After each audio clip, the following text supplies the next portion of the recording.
अस्सलामुअलैकुम everyone, this is doctor Fauzia and watching my channel. आज जो है वो हमारा टॉपिक है हार्मोनल इम्बैलेंस में क्या क्या फूड्स जो हैं वो अवॉइड करने चाहिए जिसकी वजह से हार्मोन्स और ख़राब होने का ख़तरा होता है। सबसे पहले बात कर लेते हैं कैफ़ीन। कैफ़ीन जो है वो हमारी बॉडी के अंदर जो है वो कॉर्टिसोल जो है वो एक हमारा स्ट्रेस हार्मोन है, उसको बढ़ाने में जो है वो उसको बढ़ा देता है। और ये हमारे पास जो है वो अगर उसके अंदर बढ़ जाता है फिर हमारे पास इन्फ्लेमेशन होती है और बाकी मसाइल आना शुरू होते हैं। तो कैफ़ीन जो है वो अवॉइड करनी चाहिए। एक कप जो है वो फिर भी इनफ होता है, लेकिन आप जो है वो टू मच कॉफ़ी और चाय के जो है वो आपको अवॉइड करना चाहिए।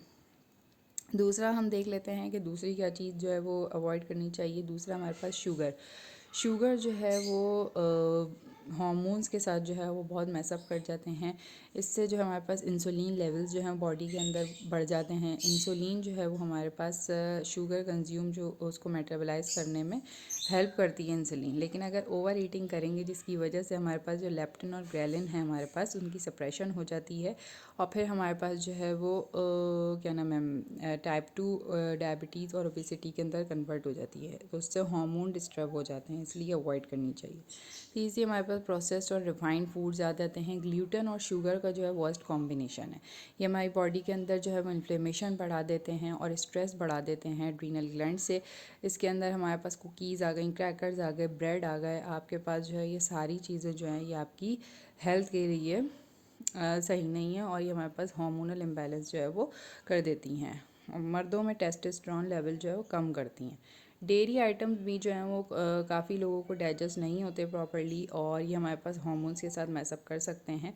और इसमें जो है वो हम मिल्क के अंदर अपना एक ग्रोथ हार्मोन होता है जो हमारे पास लिवर को जो है वो इफ़ेक्ट करता है, जिसकी वजह से जो है वो एक्नी जो है वो हमारी जो होती है स्किन प्रॉब्लम वो डेवलप होना शुरू हो जाती है। नेक्स्ट हमारे पास सोया प्रोडक्ट्स। सोया प्रोडक्ट्स के अंदर सोया मिल्क है, टोफू है और ये हम स्मॉल क्वांटिटीज़ में तो लेते हैं वो सही है, लेकिन जब हम बहुत सारे लंबे अरसे के लिए जब लार्ज क्वांटिटीज़ में लेने लगते हैं तो ये अनलिमिटेड सेल ग्रोथ जो है वो इसकी वजह से होने लगती है। इवन ब्रेस्ट कैंसर तक डेवलप हो जाता है क्योंकि इसका केमिकल स्ट्रक्चर जो है वो ईस्ट्रोजन की तरह है।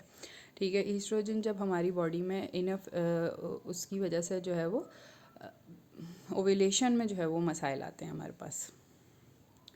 फिर हमारे पास जो है वो अल्कोहल आ गई। अल्कोहल भी जो है वो हमें नेगेटिव इफ़ेक्ट होता है इनका भी हार्मोन्स के ऊपर, आपकी बॉडी में, और सेक्स हार्मोन को ये भी हर्ट करते हैं। और मैन के अंदर जो है ये हमारे पास टेस्टोस्टेरोन प्रोडक्शन जो है वो कम कर देते हैं। वेमेन के अंदर मेंस्ट्रुअल साइकिल जो है वो डिस्टर्ब हो जाती है। नेक्स्ट देख लेते हैं, हमारे पास सर्टेन वेजिटेबल्स हैं, कुछ नाइट शेड वेजिटेबल हैं जैसे कि हमारे पास बैंगन हो गए, हमारे पास पेपर्स हो गए, आलू हो गए और हमारे पास टमाटोज़ हो गए। ये जो है हमें लार्ज क्वांटिटीज़ में नहीं खाने चाहिए क्योंकि ये हमारे पास इन्फ्लेमेशन प्रोड्यूस करते हैं। और क्रूसीफेरस जो वेजिटेबल्स हैं, कॉलीफ्लावर, ब्रोकली और केल, ये जो है हमारे पास हैं तो अच्छी वेजिटेबल्स, ये हमारे पास एक्सेस एस्ट्रोजन को निकालती हैं, लेकिन ज़्यादा क्वान्टिटीज़ में नहीं खानी चाहिए। फिर हमारे पास स्टीविया होगा। स्टीविया के अंदर जो है वो पहले यूज़ की जाती थी प्रिवेंट प्रेगनेंसीज़ को जो है वो रोकने के लिए। अब जो है ये रिप्लेसमेंट ऑफ शुगर आ गई है, लेकिन रिसर्च जो है वो इसके हेल्थ इफ़ेक्ट्स देख रही है, रिसर्च हो रही है। ये पॉसिबिलिटी है कि चेंज करती है बॉडी के हार्मोनल हेल्थ में। तो ये सारी इन्फॉर्मेशन थी अबाउट फूड जो हमें कंज्यूम नहीं करने चाहिए हार्मोनल इम्बैलेंस में। अगर आपको वीडियो पसंद आई तो लाइक कर दीजिएगा, शेयर कर दीजिएगा, सब्सक्राइब कर दीजिएगा। अल्लाह हाफिज़।